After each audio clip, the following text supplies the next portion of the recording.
The views on this page do not necessarily represent the views of Mac News 144. Mac News 144 is committed to keeping this page an open platform for all Israel. Thank you all for subscribing and submitting your videos to macnews144@gmail.com. We have grown to over 100 subscribers, so we can begin to stream live. Praises to the Most High. And here on Democracy Now!, I'm Amy Goodman with Nermeen Sheikh. A shocking new investigation by Reveal and the Center for Investigative Reporting has uncovered evidence that African Americans and Latinos are continuing to be routinely denied conventional mortgage loans at rates far higher than their white counterparts across the country. Reveal based its report on a review of 31 million mortgage records filed with the federal government in 2015 and 2016. This is Reveal data reporter Emmanuel Martinez speaking on PBS NewsHour about the investigation. Here we have the likelihood of denial. So black applicants in Philadelphia are almost 3 times as likely to be denied a conventional mortgage. Reveal found this troubling pattern in dozens of cities. Philadelphia was one of the largest. In 61 metros across the country, applicants of color are more likely to be denied a conventional mortgage, even if they have the same financial characteristics as a non-Hispanic white applicant. The Reveal investigation found the redlining occurring across the country, including in Washington, D.C., Atlanta, Detroit, Philadelphia, St. Louis, San Antonio, Texas. The report is being published as the nation is preparing to mark the 50th anniversary of President Lyndon B. Johnson signing the Fair Housing Act of April 1968. The voice of justice speaks again.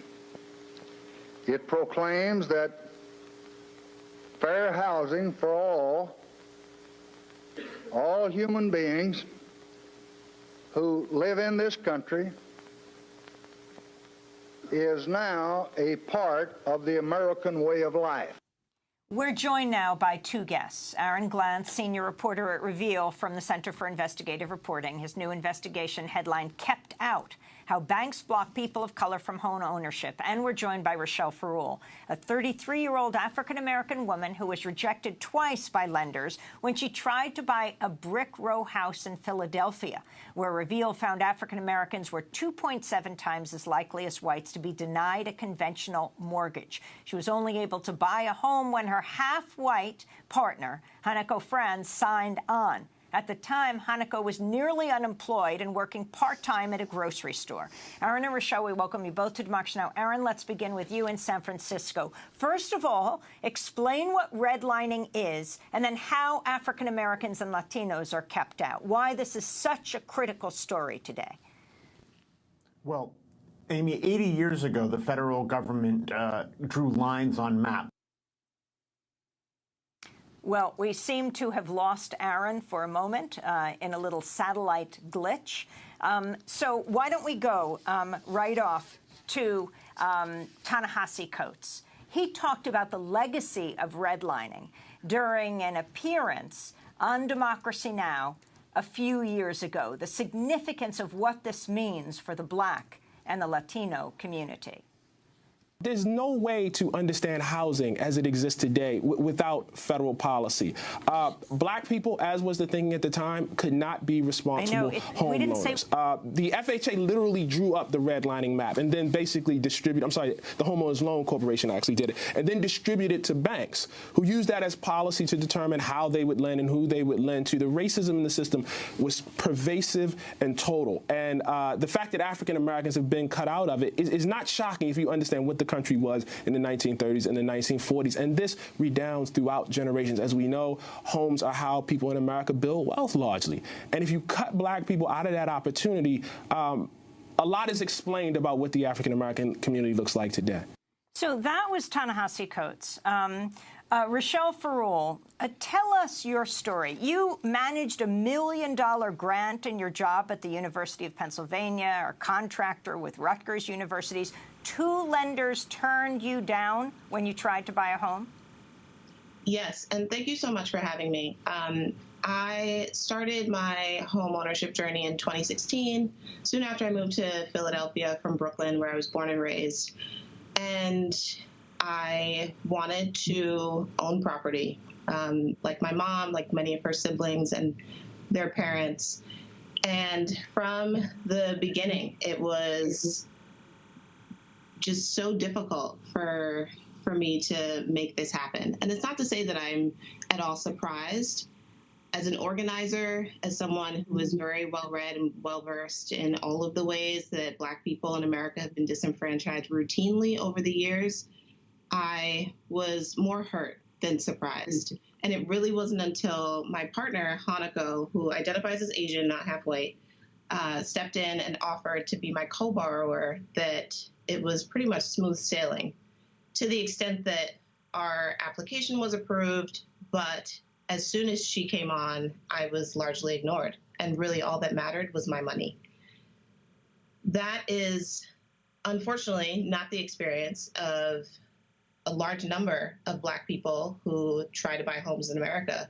Most of us are routinely denied, our applications are rejected, and we are forced to continue to rent from people who don't care about us, don't care about our well-being, and don't really consider or value the ways in which we help them accrue wealth.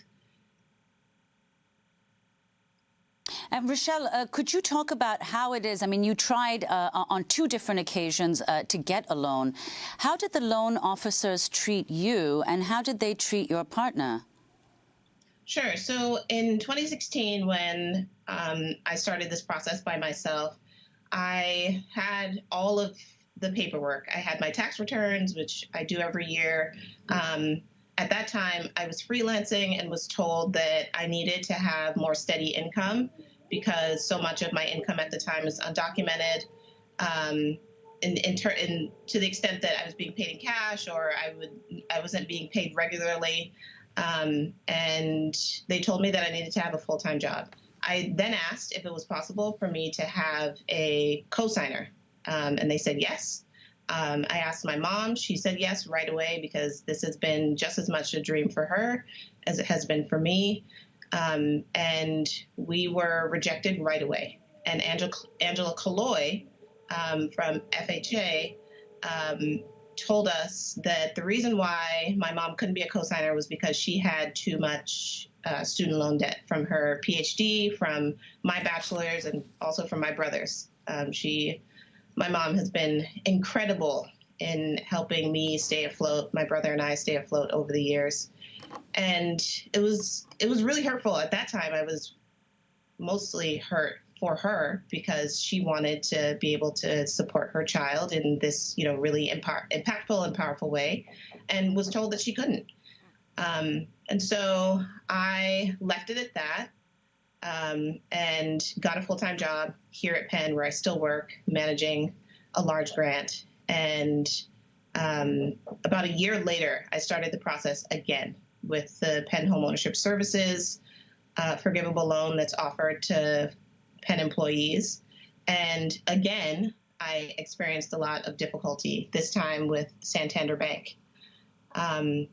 It was overall I would say a humiliating process, but one that was also really beautiful in a way, because all of the people who showed up for me, including Aaron, Ray, the entire team at the Center for Investigative Reporting, Hanako, who is an incredible human, my friends, my colleagues, folks really, understood the meaning of what is happening and did as much as they could to support me in my journey. And so while this has been, and still is, months after we close, this has been, a reckoning.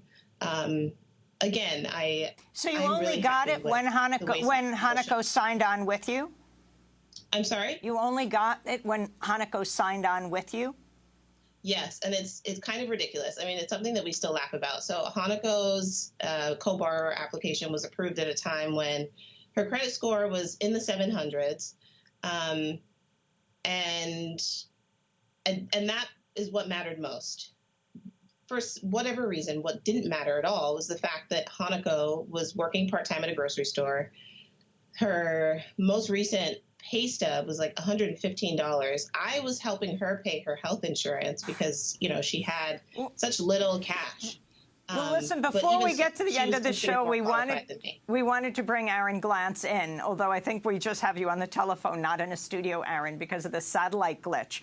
But explain what redlining is and why this is such an important expose kept out, how banks block people of color from home ownership.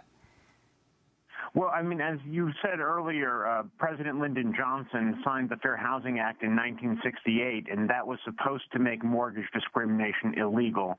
And it was supposed to allow people to build wealth no matter what their race was. And it was supposed to end segregation.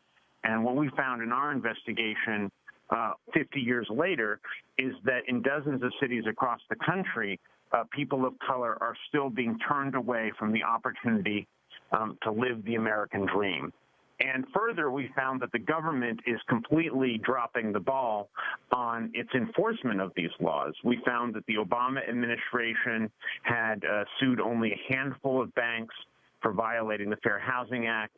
In his first year in office, the Trump administration's Justice Department did not sue a single financial institution. And the Office of Comptroller of the Currency, which is in charge of enforcing another law called the Community Reinvestment Act, which is supposed to get banks to lend in low-income communities and underserved neighborhoods, was passing these institutions on their community lending reviews 99% of the time. So basically, the government is saying that everyone in the banking and mortgage industry is doing a fantastic job, and yet we found that across the country, people of color are being turned away even when they make the same amount of money as whites, even when they're trying to take on the same size loan as whites, and even when they're trying to buy in the same neighborhoods as whites. And you found that Philadelphia, where Rochelle Ferrul is, it was particularly egregious. We found that in Philadelphia, African Americans were 2.7 times more likely to be turned away for a loan, even when you take into account factors that loan officers should be using, like income. That race was still a factor even after taking into account income and the size of the loan.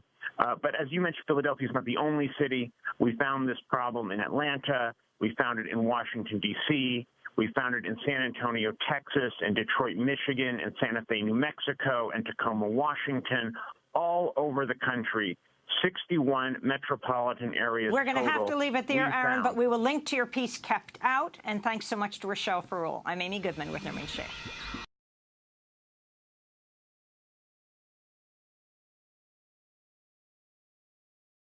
A full generation before the riots actually hit. You know, I think we often mistakenly believe that it's natural that the inner cities be problematic and the suburbs be pristine in the United States, but it wasn't really so much God or nature that decided that. It's human decisions. Mainly through federal housing, transportation policy, Newark was destined to become a city mainly of poor people, mainly of black people, where more and more upwardly mobile whites would be encouraged to actually leave the city. After World War II, and certainly throughout the 50s, the whole image of the suburbs was pushed. You haven't arrived until you get to the suburbs, until you have your backyard, until you have your front yard, maybe 2 cars. You know, suburban tracts were subsidized by the federal government, you know, and the highways were subsidized by the federal government. 1945 until really into the 70s, the suburbs were white territory thanks to government action. It was not just white flight, it was also white people taking advantage who wouldn't of very advantageous lending policies. These things had not been available before the war to a wide segment of Americans. They were not available to black people. You had the bank redlining under Roosevelt. Actually created maps where they literally drew red lines around a block with the presence of just one black person or one Jewish person would be enough to literally redline a block on the map, which meant there would be no mortgages given on those blocks. Newark is written off by the people who are making these decisions. So they're really saying that Newark is not a good place for the federal government to invest the suburbs are. Block busting. Real estate developers busted up blocks because one black family might move in, scare tactics to get whites to sell cheap and then sell high to the blacks who moved in. The pitch was, hey, these colored people are moving in. You better sell now before your house value goes all the way down. And you get these people just to get scared. They'd sell their house low. But then those blacks who moved in weren't getting any bank loans. They wouldn't get any insurance on those homes. So that led to conditions which deterioration of much of the wood stick housing that Newark had. So it was, disgusting but fascinating from an economic point of view. When I grew up in the 50s, I can recall in my neighborhood, there were always places where people can get pretty decent jobs and establish yourself, have some kind of stability economically. Throughout the 50s, many of these companies, they moved to southern New Jersey or southern United States till finally, we're at the point where, companies just global monopoly capitalism just will take it wherever they can make the most money. So here are a bunch of black folks up here looking for jobs in the industrial sector. Suddenly they got here and there was nothing here. It was like an old bait and switch routine. All of those led to conditions that resulted in poor housing and poor health care and less job opportunities, which were why people felt disenfranchised, they were destabilized economically, and all of those things were what led to Newark in '67, or Detroit in '67, or Watts. So that those communities that were all white, suburban, and far away from minority areas, they received the highest rating, and that was the color green. Those communities that were all minority or in the process of changing, they got the lowest rating, and the color red. They were redlined. As a consequence, most of the mortgages went to suburbanizing America, and it suburbanized it racially. The racial logic adopts the principle that an integrated neighborhood is a bad risk, is a financial risk, that an integrated neighborhood is likely to be an unstable neighborhood, unstable socially, but therefore also unstable economically. When the white residents of 8 Mile Road in Detroit were told they were too close to a black neighborhood to qualify for a positive FHA rating, they built this 6-foot wall between themselves and their black neighbors. Once the wall went up, mortgages on the white properties were approved. Between 1934 and 1962, the federal government underwrote $120 billion in new housing. Less than 2% went to non-whites. I can understand an individual, depending on his environment or his family or whatever, being racist, but for your country to sanction it, give him tools to do that, there's something definitely wrong there.